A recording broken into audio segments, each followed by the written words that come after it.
The VW Beetle is perhaps the most recognisable car ever. Not to mention successful, selling tens of millions over its life. But is it actually any good? Is it worthy of its legendary and iconic status? Well, I took this gorgeous 1966 example for a drive to find out.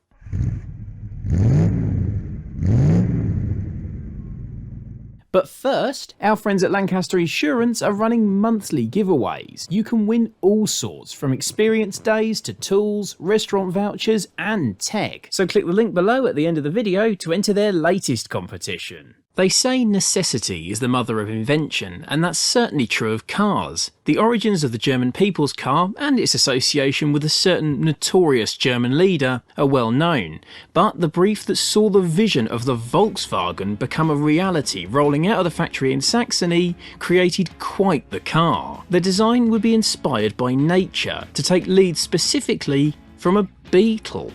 And indeed, it does. It's got those kind of bulbous front wings, those big eyes. It's got that reverse teardrop that in decades to come with cars like the Porsche 928, we'd be looking at as an aerodynamic shape for performance cars. The Beetle has got a real charm to the way it looks, hasn't it? But the brief went far beyond the looks. The Volkswagen had to be functional, capable of taking 2 adults and 2 children on the German Autobahn at a sustained 100 kilometers an hour, all while consuming not more than 7 litres of petrol every 100 kilometers, equivalent to roughly 40.4 miles to the gallon. The car had to be simple and easy to work on. The engine was to be rear-mounted to minimise cabin noise and air-cooled, since most Germans didn't have access to a garage, which meant coolant could freeze during cold winters. To ensure its durability and quality, prototype Volkswagens covered over 3 million kilometres in development, including extensive desert testing in over 40-degree heat. Not only was it well thought out then, but this humble people's car was created with almost military attention to detail and function. The breakout of the Second World War sadly halted any chance of Volkswagen production, and the country's priorities were shifted elsewhere.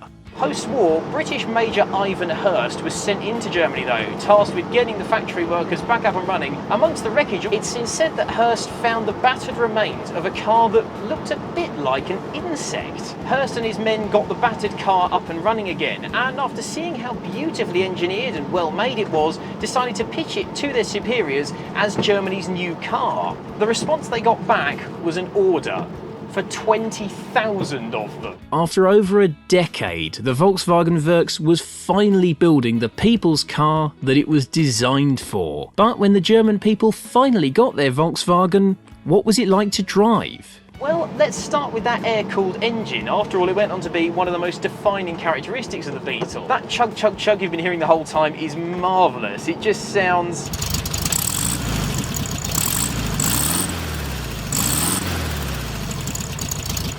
so mechanical, and yet despite the dug dug dug noises, it's beautifully smooth. There's no vibration. It's lovely and refined. It's not fast. That's foot hard down, 25, 30, yeah. But it's a fantastically long-lived engine. These engines can do 250,000 miles or more with unsympathetic treatment and just keep chugging on. Not to mention, they're air-cooled, of course, so they can survive everything from minus 20 or 30 in the Arctic to the plus 40s and 50s demanded by the desert. Then there's the handling. The engine being at the back, combined with the Beetle's swing axle suspension, causing the rear wheels to sometimes tuck in under braking, yes, like a Triumph Spitfire, created a unique but charming driving experience. It's surprisingly willing. The steering, despite being a box, is nowhere near as vague as other cars with a steering box. It puts my Mercedes 123 to shame, and it's surprisingly nippy. It feels light on its feet, and yet, because it's got fairly fat tyres, it feels planted as well. Chuck it in.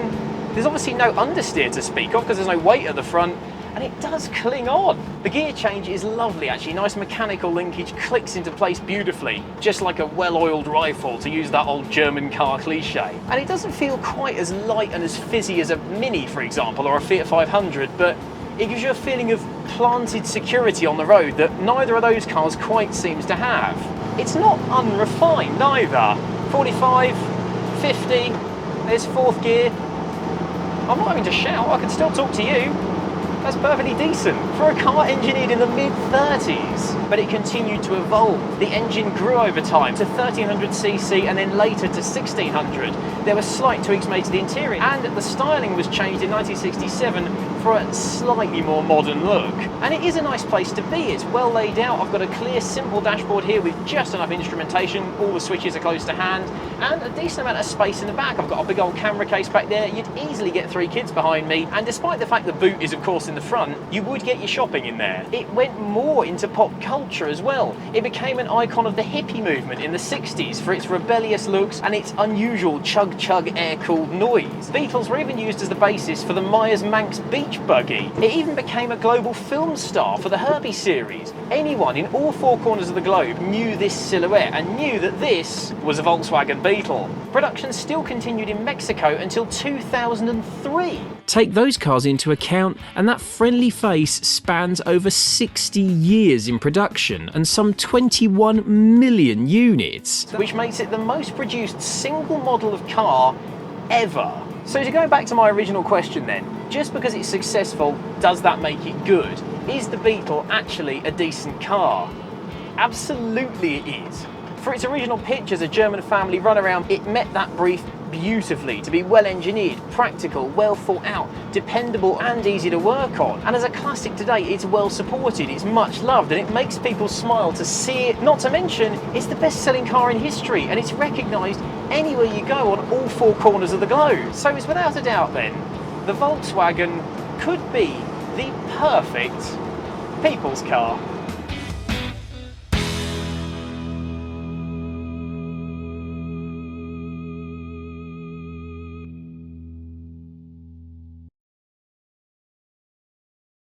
This video is proudly sponsored by Lancaster Insurance. Give them a call on 01480 400 889 for an insurance quote on your classic car. And don't forget to click the link below to enter their latest competition.